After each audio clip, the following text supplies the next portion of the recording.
Hello everyone and welcome back to the Dungeon Learner's Guide. Today we've got another of our daily Pride Month deck techs. This is deck number 28 and it's titled Be Gay, Do Crimes.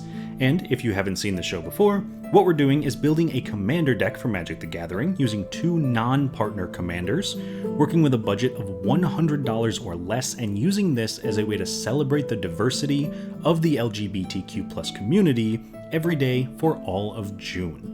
So, starting off with our partner commanders, we have Mary Reed and Anne Bonny, and their third partner, Marchesa, Dealer of Death. So, starting off with Mary Reed and Anne Bonny, they are 1 blue-red for a 3/3 legendary creature, Human Assassin Pirate. They've got haste, they can tap, draw a card, then discard a card, and whenever you discard an island, pirate, or vehicle card, create a tapped treasure token. So that is the Be Gay part of our Be Gay, Do Crimes, and the crime part is going to come from Marchesa, which is blue, black, red for a 3/4 legendary creature human rogue. Whenever you commit a crime, you may pay 1. If you do, look at the top 2 cards of your library, put 1 into your hand and the other into your graveyard.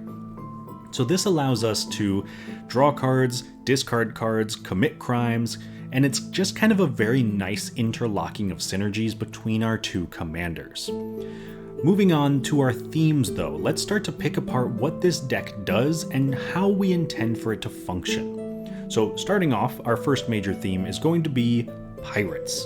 And since Mary Reed and Anne Bonny are both pirates in their own right, and while Marchesa isn't technically a pirate, she is still an outlaw, so she fits in pretty well. But a good example of what we're trying to do with our pirates is with Admiral Brass Unsinkable, which is 2 blue, black, red for a 3/3 legendary creature human pirate. When she enters the battlefield, mill 4 cards, then at the beginning of combat on your turn, you may return target pirate creature card from your graveyard to the battlefield with a finality counter on it. It has base power and toughness 4/4 and gains haste.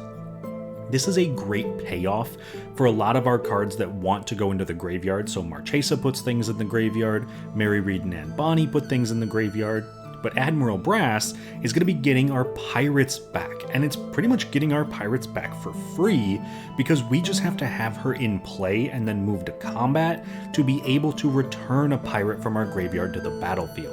So she's a very powerful value engine and a great way for us to benefit from having pirates.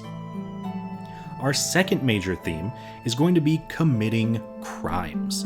Since we have a ton of pirates, a lot of them actually do wind up committing crimes on their own, so that means we can benefit from cards like Magda the Horde Master, which is 1 in a red for a 2/2 legendary creature dwarf berserker. Whenever you commit a crime, create a tapped treasure token, but this ability triggers only once each turn, and you can sacrifice 3 treasures to create a 4/4 red scorpion dragon creature token with flying and haste, but you can only activate that as a sorcery. So Magda, along with Marchesa, are great payoffs for committing crimes, being able to create treasure tokens to ramp, being able to use those treasures if we don't need them to ramp to create 4/4 dragons. It's a great way to fill out our board and kind of pick and choose what we need at any point in the game and be able to get the things that we need. And then finally, our third theme of the deck is going to be graveyards. We have so many ways to put cards into our graveyards, and the best one obviously being in the command zone with Mary Reed and Anne Bonny and also Marchesa, so we may as well also play around with cards that can be cast from the graveyard or that care about our graveyard. And a good example of that is Chemister's Insight, which is 3 and a blue for an instant that says draw 2 cards, but it has Jumpstart, which means we can discard a card to cast this from our graveyard. That alone is a huge boost in power because not only are we able to cast a spell from our graveyard, we're able to discard another card into our graveyard, which is exactly what we want to be doing anyway, and a phenomenal way for something like Admiral Brass to get that card back. That, though, brings us to the end of our themes for today, so the next thing we're going to do is take a look at some key cards in the deck. And these are cards that really synergize with what our deck is trying to do, and in a lot of cases are the MVPs of the deck. So, starting off, we have Breach's Eager Pillager, which is 2 and a red for a 3/3 legendary creature goblin pirate. He's got first strike, and whenever a pirate you control attacks, choose one that hasn't been chosen this turn. You can either create a treasure token, have target creature be unable to block this turn, or exile the top card of your library and you may play it this turn. This is one of those cards that it doesn't look like too much, but the specific wording on it is why it's in here. Because it's not whenever one or more pirates you control attacks. So if we attack with 3 pirates, we get all 3 modes on Breaches. We get to make a treasure token, prevent a creature from blocking, and exile the top card of our library and play it. One is ramp, one is effectively card draw, and the third one commits a crime, plus allows our creatures to get through. So Breaches really does do everything if we're in a pirate deck, which thankfully we are, so it's very easily one of our best cards in the deck. Moving on to our second key card, this one is going to be Gisa the Hellraiser.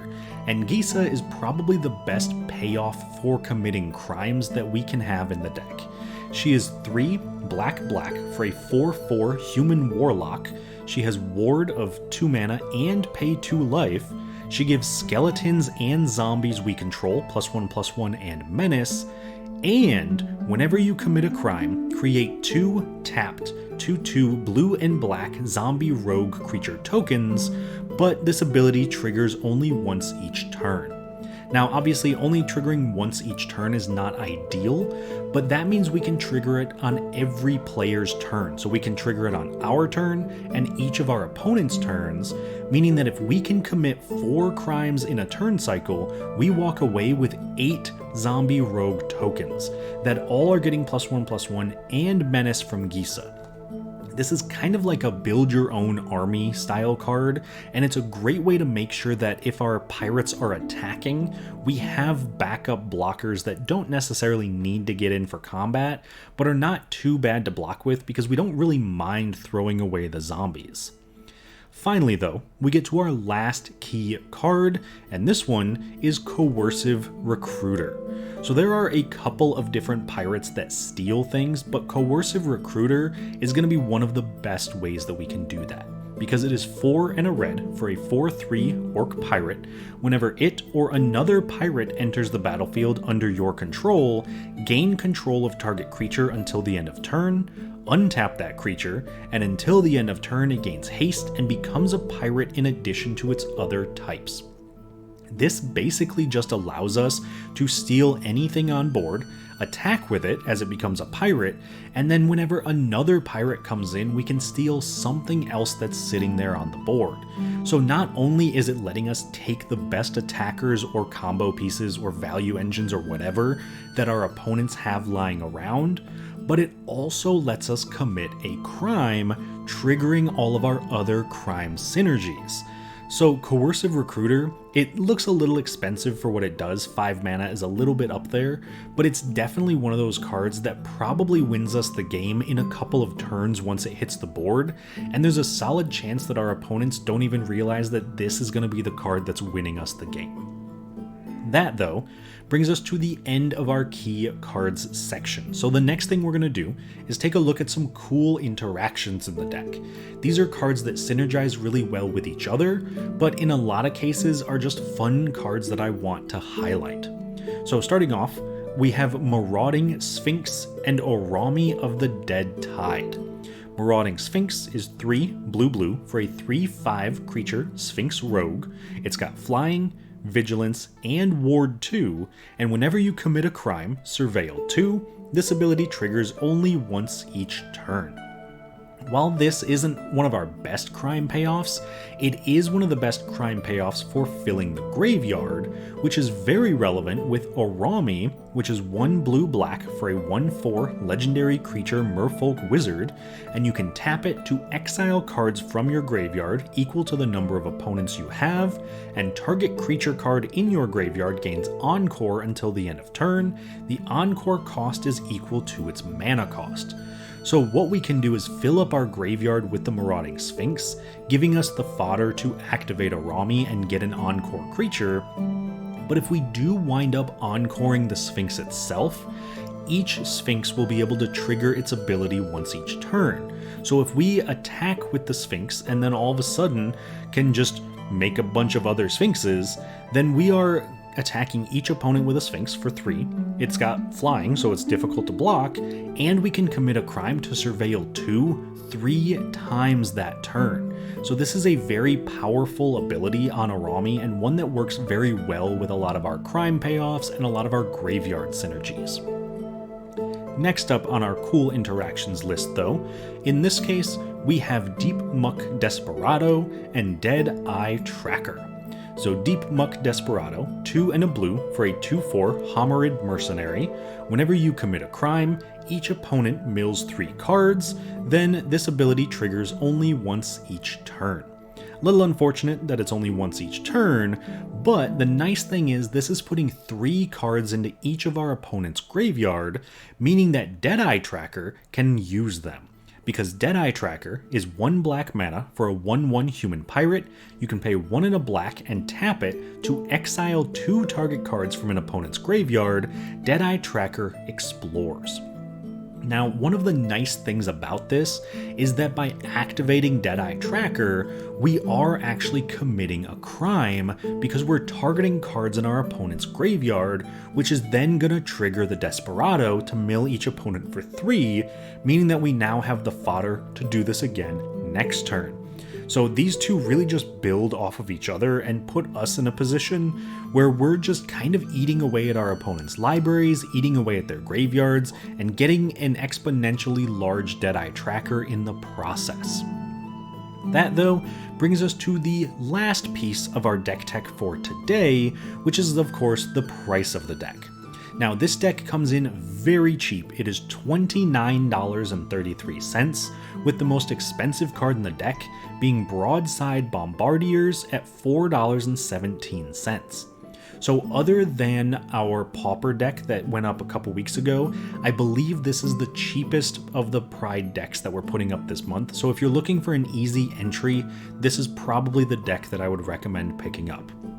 Now, with that being said, we do also have to talk about our most expensive card in the deck, Broadside Bombardiers, which is 2 and a red for a 2/2 Goblin Pirate. It's got Menace and Haste, and it has Boast, so you can sacrifice another creature or artifact and deal damage equal to 2 plus the sacrificed permanent's mana value to any target, but you can only activate that ability once, and only if it attacked this turn.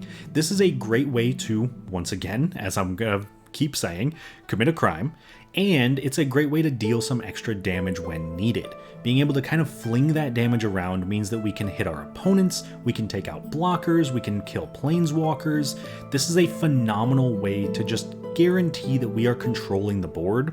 Plus, it does allow us to sacrifice creatures and put them into the graveyard so that we can get them back with some of our other synergies. So I do think Broadside Bombardiers is very much worth the price tag of being in the deck, but if you did want to trim the cost of the deck down to about $25, you could take this out and replace it with another pirate, because there are so many good pirates in Magic, I had to cut out quite a few good ones from this deck. That being said though, that brings us officially to the end of our deck tech for today. So thank you all so much for watching. If you haven't already, I would love it if you would like the video and subscribe to the channel. That really does help out a lot. And I appreciate all of the support that you've shown me through all of these Pride decks this month. So as always, another special shout out goes out to our current patrons and channel members, which if you would like to join that list of amazing people, you can find them over on patreon.com/dungeonlearnersguide and right here on YouTube as a channel member. So with all of that being said, I hope everyone has had a wonderful Pride Month. I hope the last few days of Pride Month continue to go well for you, and I will see you on the other side of the Dungeon Learner's Guide.